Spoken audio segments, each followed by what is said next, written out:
O Livro dos Espíritos. Questão 455. Resumo teórico do sonambulismo, do êxtase e da dupla vista. 455. Os fenômenos do sonambulismo natural se produzem espontaneamente e independem de qualquer causa exterior conhecida. Mas, em certas pessoas dotadas de especial organização, podem ser provocados artificialmente, pela ação do agente magnético. O estado que se designa pelo nome de sonambulismo magnético apenas difere do sonambulismo natural em que um é provocado, enquanto o outro é espontâneo. O sonambulismo natural constitui fato notório, que ninguém mais se lembra de pôr em dúvida, não obstante o aspecto maravilhoso dos fenômenos a que dá lugar. Por que seria então mais extraordinário ou irracional o sonambulismo magnético? Apenas por produzir-se artificialmente, como tantas outras coisas. Os charlatães o exploram, dizem. Razão demais para que não lhe seja deixado nas mãos. Quando a ciência se houver apropriado dele, muito menos crédito terão os charlatães junto às massas populares. Enquanto isso não se verifica, como o sonambulismo natural ou artificial é um fato, e como contra fatos não há raciocínio possível, vai ele ganhando terreno, apesar da má vontade de alguns, no seio da própria ciência, onde penetra por uma imensidade de portinhas, em vez de entrar pela porta larga.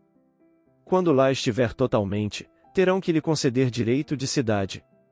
Para o Espiritismo, o sonambulismo é mais do que um fenômeno psicológico, é uma luz projetada sobre a psicologia.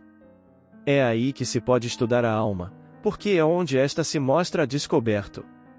Ora, um dos fenômenos que a caracterizam é o da clarividência independente dos órgãos ordinários da vista.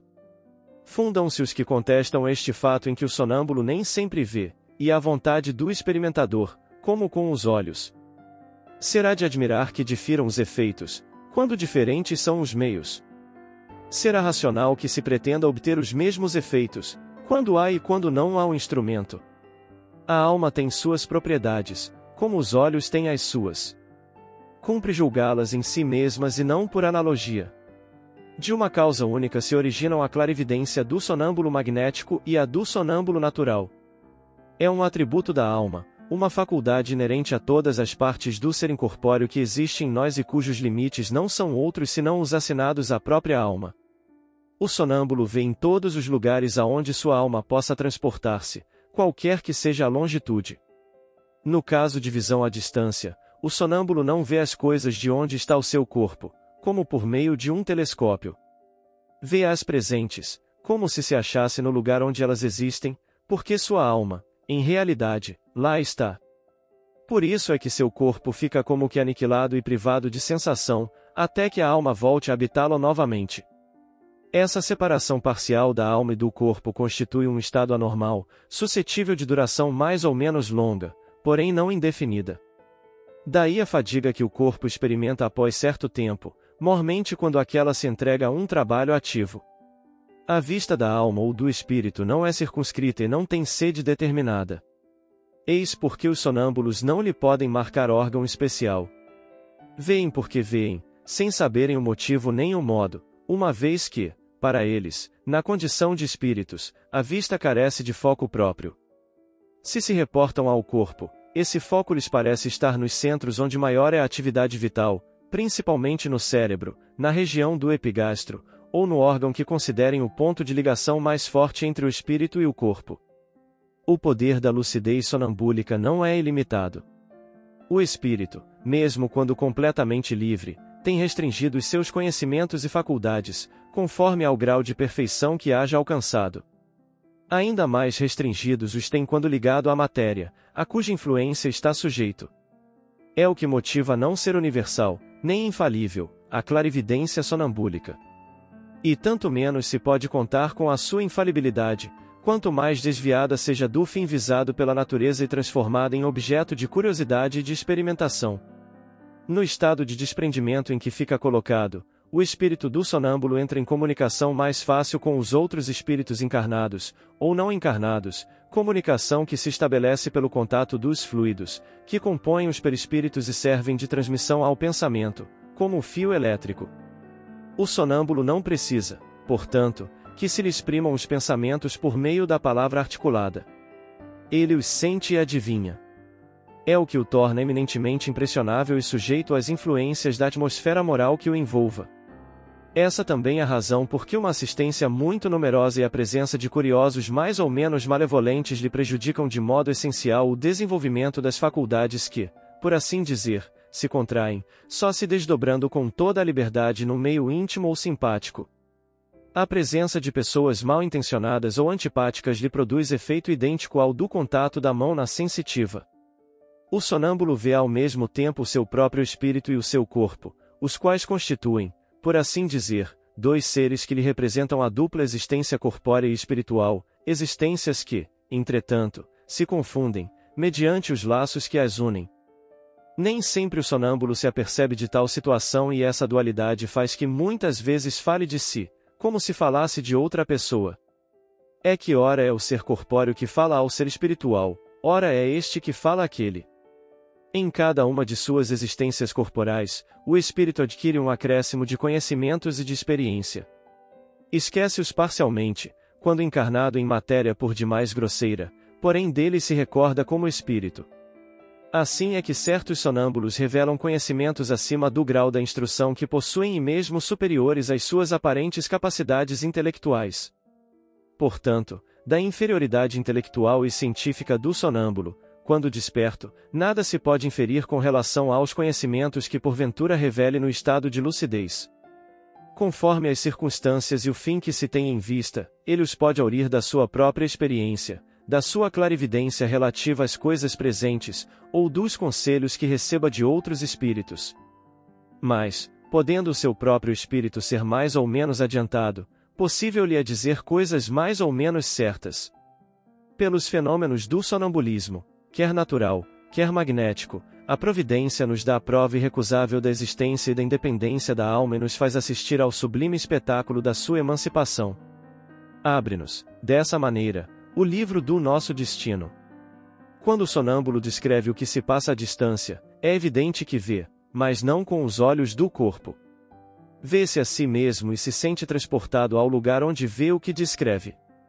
Lá se acha, pois, alguma coisa dele e, não podendo essa alguma coisa ser o seu corpo, necessariamente a sua alma, ou espírito.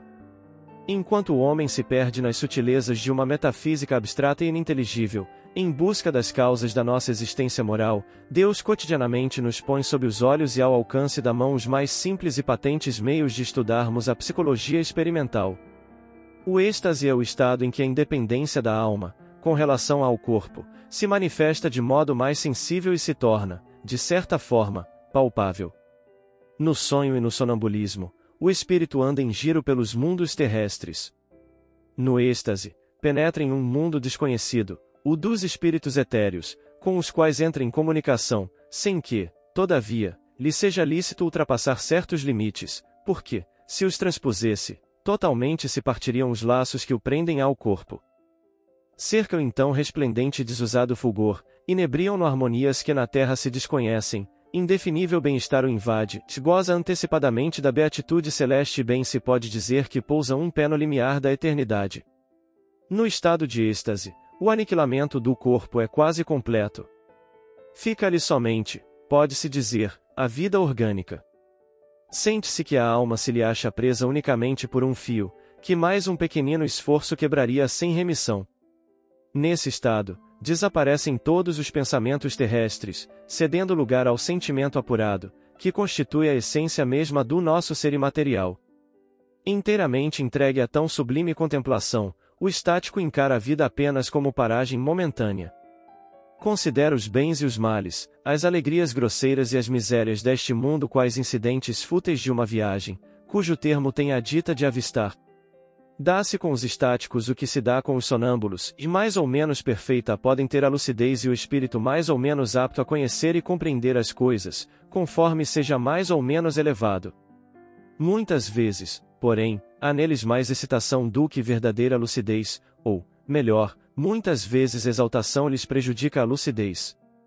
Daí o serem, frequentemente, suas revelações um misto de verdades e erros, de coisas grandiosas e coisas absurdas, até ridículas.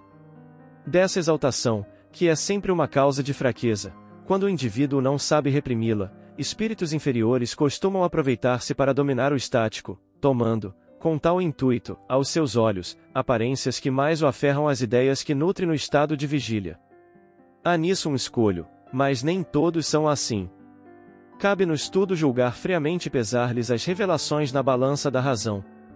A emancipação da alma se verifica às vezes no estado de vigília e produz o fenômeno conhecido pelo nome de segunda vista ou dupla vista, que é a faculdade graças à qual quem a possui vê, ouve e sente além dos limites dos sentidos humanos.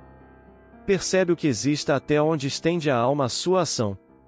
Vê, por assim dizer, através da vista ordinária e como por uma espécie de miragem. No momento em que o fenômeno da segunda vista se produz, o estado físico do indivíduo se acha sensivelmente modificado.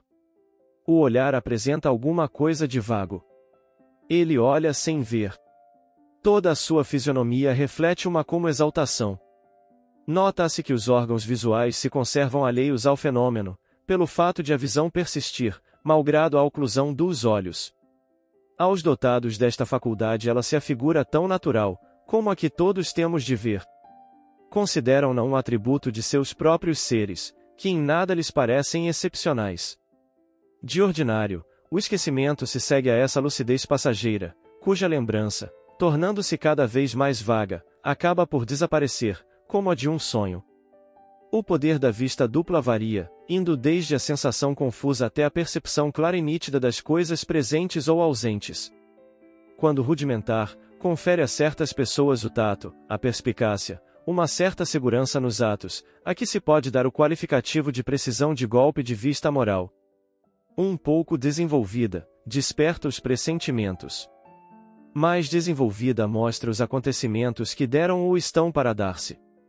O sonambulismo natural e artificial, o êxtase e a dupla vista são efeitos vários, ou de modalidades diversas, de uma mesma causa. Esses fenômenos, como os sonhos, estão na ordem da natureza. Tal a razão por que hão existido em todos os tempos. A história mostra que foram sempre conhecidos e até explorados desde a mais remota antiguidade. Neles se nos depara a explicação de uma imensidade de fatos que os preconceitos fizeram fossem tidos por sobrenaturais.